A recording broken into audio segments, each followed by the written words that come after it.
Hi friends, మా చిట్టికి ఎత్తదో ఈ పాలు పొడి తాపిస్తున్నాము. కాకపోతే మాకు ఇక్కడ పాలు దొరకవు కాబట్టి మేము గుంటల మీద ఉన్నాం కాబట్టి అందుకు ఈ పాలు తాపిస్తాము. అయితే చూడండి ఎడ తాగుతున్నాం మా చిట్టి. ఇప్పుడు పాలు తాగద్ది 10 గంటలకు. ఇలాగైతే మేము గుంటల మీద ఉన్నప్పుడు నెలకు సామాను తెచ్చుకుంటాం ఫ్రెండ్స్.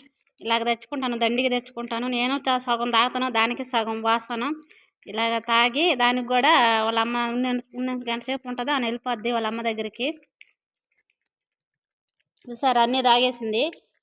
తల్లి ఇక్కడ పాలు జాలవు కాబట్టి ఇలాగ పాలు పోస్తుంటాను రోజు. ఇలా తాగి ఇలా వెళ్ళిపోద్ది. ఇప్పుడు వెళ్ళిపోయిందంటే మధ్యాహ్నం వస్తుంది. మధ్యాహ్నం ముద్ద అన్నం వేస్తాం, తింటుంది. కొన్ని మిగిలిచ్చింది, ఎన్ని పోస్తే చూడండి ఎట్ట వెళ్ళిపోతుందా. చిట్టి రాదు, ఇంక తాగేస్తే ఇంక వెళ్ళిపోద్ది. బాయ్ ఫ్రెండ్స్, ఉంటాను మరి. నేను నెల్లూరు అమ్మాయిని. బాయ్.